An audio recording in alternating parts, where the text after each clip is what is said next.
चाहिए। अच्छा सर, मई सीरीज की शुरुआत है और जैसा कि आशीष भी कह रहे थे, यूजुअली मार्केट का मानना होता है सेल इन में गो अवे, बट डेटा क्या कह रहा है इसके बारे में? और एक्सपायरी से पहले 4 दिन में जब हमने निफ्टी पर 550 पॉइंट्स और बैंक निफ्टी पर 2000 पॉइंट्स की रैली देखी है, उससे क्या समझें? जो लोग हैं ना, वो जो कहते हैं सेल इन में गो अवे, और उसमें जो बेच के चले जाते हैं, तो जो समझदार लोग हैं जो नहीं जाते छुट्टी पर काम करते हैं तो वो खरीद लेते हैं। कम से कम डेटा तो यही कह रहे हैं।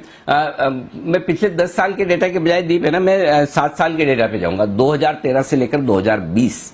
ठीक है, 2013 के डेटा से क्यों जा रहा हूं वो भी बता दूं। 2014 में इलेक्शन हुआ था जब मोदी जी पीएम बने थे, हाँ, पहली बार वाले में। तब लगभग सितंबर के आसपास से ये घोषणा हुई थी कि एनडीए मोदी जी के नेतृत्व में चुनाव लड़ेगा। उसके शुरुआती संकेत 2-3 महीने पहले से आने लगे, इसलिए ये मई का महीना उस लिहाज से थोड़ा सा रिलेवेंट है। और वही इसलिए मैंने 2013 मई, अगस्त, जून, जुलाई से ये संकेत आने लगे थे। इलेक्शन के को मार्केट डिस्काउंट करना शुरू किया था। उसके पहले के 3 साल 2010, 11, 12 मई की सीरीज नेगेटिव रही, और तब ये जो कहावत चलती थी कि सेल इन में गो अवे, वो सही होता था, और वो आमतौर पर ग्लोबल मार्केट्स के लिए सही भी होता था। लेकिन 2013 से 2020 देखिए दीप, एक भी series, not a single series मई की नेगेटिव बंद हुई हो। पिछले 7-8 सालों में लगातार मई की सीरीज में बाजार ऊपर बंद हो रहे हैं, और बंद होने के ऊपर की रेंज आप सोचेंगे तो दंग रह जाएंगे। 0.5% मिनिमम ऊपर बंद हुए और 8% मैक्सिमम। तो जो मैं बेसिकली देख रहा हूं, मई सीरीज में 3% के आसपास, 3 से 4% की बढ़त आमतौर पर मिलती है। और आपको देखिए, अप्रैल की सीरीज में भी हमने कहा था कि अप्रैल की सीरीज में 2 से 3% की मजबूती आएगी। अप्रैल की सीरीज में एग्जैक्टली निफ्टी 388, 400 पॉइंट बढ़ा है। 400 पॉइंट मतलब आप समझ लीजिए करीबन 2.5%। तो जितना अंदाज अप्रैल की सीरीज में हमने लगाया था कि इतनी बढ़त हो सकती है 3% के आसपास की, 2.5% की बढ़त आपके लिए निफ्टी में आई है। तो मई की सीरीज में पहली चीज तो इस लिहाज से आपको डरना घबराना है कि मई में बेच देना है और चले जाना है। और जाएंगे तो भी जाएंगे कहां? अभी तो स्टे होम स्टे सेफ वाला मामला है, तो बेच के कहां जाएंगे? घर में ही रहना है। तो इसलिए बेहतर है बेचना नहीं है, मौका ये ढूंढना है कि और खरीदारी का चांस कब और कहां मिलेगा, पहली चीज। दूसरी चीज, जो आज के ट्रिगर्स की हम बात कर रहे हैं, क्यों एसजीएक्स निफ्टी नीचे है, उसमें एक ट्रिगर मई की सीरीज में बहुत इंपॉर्टेंट है, और वो ये दीप कि आप देखिए, जो कुछ भी पिछले 4 दिनों में तेजी बनी है, उस तेजी में अप्रैल सीरीज के अंत का बड़ा योगदान था, और काफी कुछ शॉर्ट कवरिंग हुई, और वो शॉर्ट कवरिंग हो चुकी है खत्म। तो जाहिर सी बात है, अब शॉर्ट कवरिंग खत्म हो चुकी, तो अब आपको आज से फ्रेश खरीदारी नए फ्लोज पर डिपेंड होना है। तो जो डेटा के दम पर डिमांड सप्लाई मैच मिसमैच जो वायदा कारोबार के आंकड़ों में और पोजीशन में होता है, वो तो आपके लिए निकल गया। अब आपको जो करना है वो ये करना है कि भाई ठीक है, अब खरीदारी और आगे किस तरह की मिलती है, नहीं मिलती है। 1-2 इंटरेस्टिंग डेटा आपको मैं सीरीज के बताना चाहता हूं। मैं सीरीज काफी हल्के नोट पर शुरू हो रही। कैसे?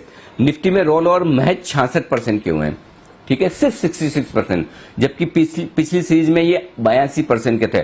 तो बहुत कम निफ्टी में रोल ओवर्स हुए हैं compare in terms of percentage, ठीक है। और ओपन इंटरेस्ट भी निफ्टी का 95 लाख शेयरों से देखेंगे तो घटकर लगभग 89 लाख शेयर, 89 लाख शेयर्स के आसपास आया। तो रोल ओवर्स कम हुए। अब आइए बैंक निफ्टी। पिछली सीरीज में रोल ओवर हुए थे 88% और इस बार हुए 65%।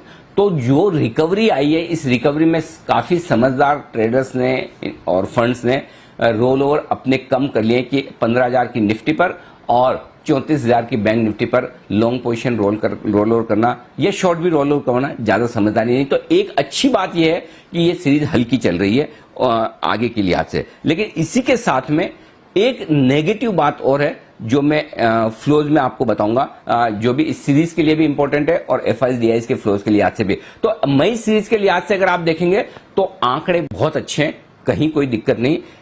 एक, सीरीज हल्के नोट पर शुरू हो रही है। 2, अब तक 2013 से 2020 तक एक भी सीरीज नेगेटिव नहीं हुई। तो वायदा कारोबार के लिहाज से आप देखेंगे मई सीरीज का आउटलुक, तो आउटलुक पॉजिटिव है, कोई चिंता की बात नहीं। जी, श्री संजीव भसीन साहब का।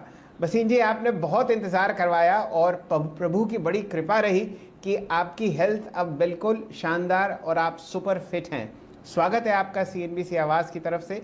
और हमारे साथ बहुत दर्शक जुड़े रहे, ट्विटर पर आपकी सेहत की चर्चा हमेशा होती रही। मैं उम्मीद करता हूं अब आपकी फुल रिकवरी है। Good morning Shailendra ji. पहले तो आपका CNBC आवाज का और सारे दर्शकों का बहुत बहुत मैं धन्यवाद और क्या कह सकता हूं कि सबने वेल गुड विशेस दी, तो बिल्कुल 2 हफ्ते में टचवुड हम वापस आ गए।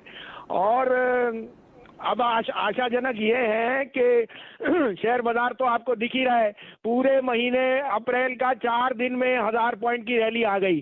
तो भूल जाइए मंदी को और तेजी का स्वागत कीजिए, क्योंकि शैलेंद्र जी ये 2 महीने की बात है।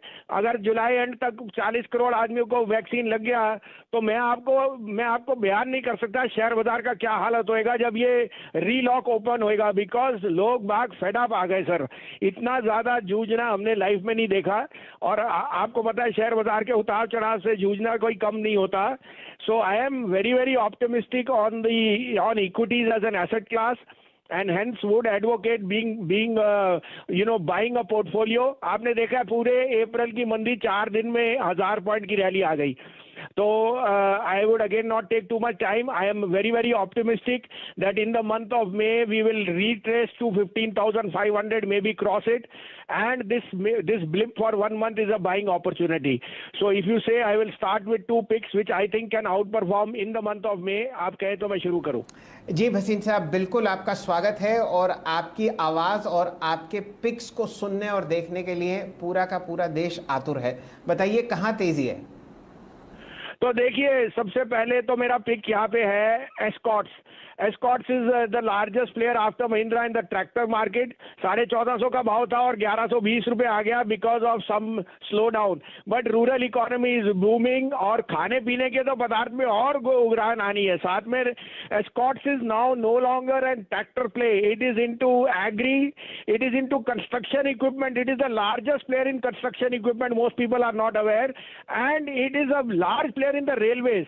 तो मुझे लगता है ये एक मौका है 1125-30 में एस्कॉर्ट्स इकट्ठा करने का। आप 1100 का स्टॉप लॉस है 1090 का रखिए, लेकिन इसमें 10% की तेजी आपको मैं दिखाऊंगा by the next week only. Results are on 14, results will be blockbuster, so Escorts is my top pick there. Second would be unquestionably the mid cap banks, और आपको दिख गया है कि ICICI excel leading from the front, bank of Baroda will come out with stellar numbers. 66 half में लीजिए, 64 का stop loss है, 72 to 73 का टारगेट। साहब, इन दोनों स्टॉक्स के लिए आपका बहुत बहुत आभार, और मैं ये मान के चलता हूँ कि सेहत आपकी बहुत बढ़िया रहेगी और एक से एक बढ़िया डिप्स आप बाजार में खरीदते हुए दिखेंगे। चंदन तपड़िया साहब से जुड़ते हैं। चंदन जी, एस्कॉर्ट्स आपका फेवरेट काउंटर रहा करता था 6 महीने पहले, बताइए क्या रणनीति